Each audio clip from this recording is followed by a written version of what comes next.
Bonjour et bienvenue dans La Voix est libre, où ce matin, en compagnie de Philippe Goudet, nous recevons Alain Leverne. Alain Leverne, bonjour. Bonjour.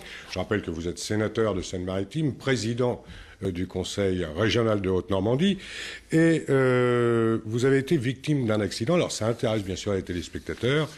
Quel est votre état de santé? Je rappelle que vous êtes tombé au cours d'une cyclotouriste, comment on dit exactement? Cyclosportive. Cyclosportive, une grave fracture du fémur. Ça va mieux, vous avez plus de béquilles presque. Je vais bien, merci. Je vais bien, mais ça a été une épreuve. Il ne faut pas le cacher. Et en même temps, je veux d'abord remercier la chaîne de santé, les sapeurs-pompiers qui m'ont récupéré, l'équipe de chirurgiens un dimanche au CHU, aux urgences, ensuite l'hospitalisation. Et puis la rééducation, mais voilà, je sais moi que les choses vont bien et en même temps j'ai découvert autrement qu'intellectuellement la réalité du système de santé en France. Justement, je me suis laissé dire, Monsieur le Président, que vous n'aviez pas voulu de traitement de faveur. Vous avez voulu être traité comme tout le monde. Alors, c'est comme ça que ça s'est passé. Qu'est-ce que vous avez vu de concret? Des difficultés qu'on entend évoquer parfois par les personnels de santé?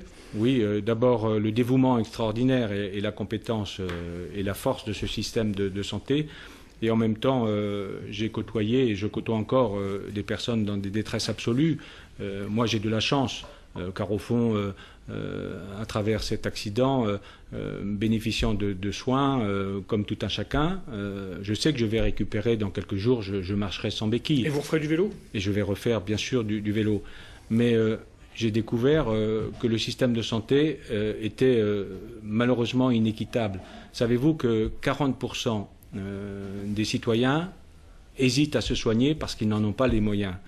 Et dans ce centre de rééducation, j'ai vu des gens qui sont en train de vendre des biens pour pouvoir se soigner, qui ne récupéreront jamais leur capacité.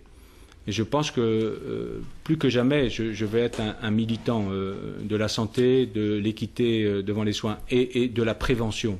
Parce que beaucoup des accidents sont quand même liés aussi à des prises de risques.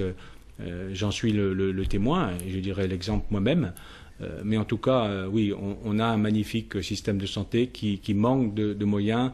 Et aujourd'hui, quand je vois qu'on compte les moyens pour ce système de santé et qu'on taxe les malades, qu'on ne donne pas à l'hôpital public les moyens de fonctionner, je pense que de ce point de vue-là, il y a une vraie injustice dans ce pays.